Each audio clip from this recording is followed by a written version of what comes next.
ඉතින් කොහොමද මගේ යාළුවෝ හැමෝටම අද අඟහරුවාදා අපි රෑට කන්න තමයි හදන්නේ. ඔයත් එනවද බඩින්ගක් කන්න? ඉතින් එන්නකෝ අද මම මොනවද ඉන්නේ කියලා බලන්න.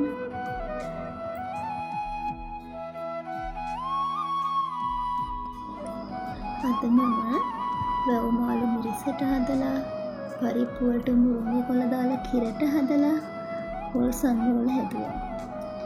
ඊට අමතරව කලින් හදපු සිංහල අච්චාරුත් තියෙනවා.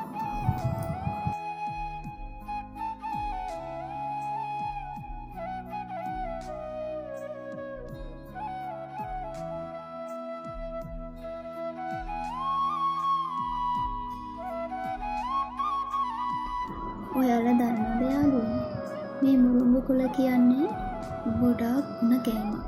අපිට නිතර දෙවේලේ හොයාගන්න පහසු නිසා පුළුවන් හැම වෙලාවකම කෑම වලට එකතු කරගන්න. මේ වගේ පරිප්පු වලට දාලා ආයෙ මැල්ලුම් හදලා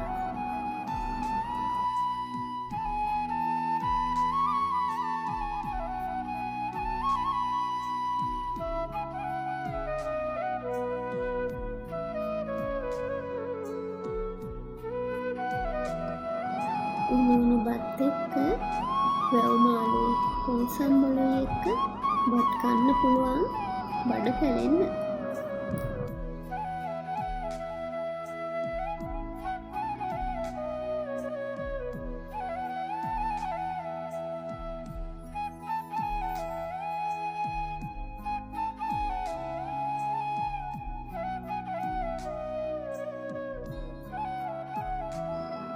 හස්බන්ඩ්වත් කන්න ආසම කෑමක් තමයි වැව් මාළුයි පොල් සම්බොලුයි පරිප්පුයි කියන්නේ.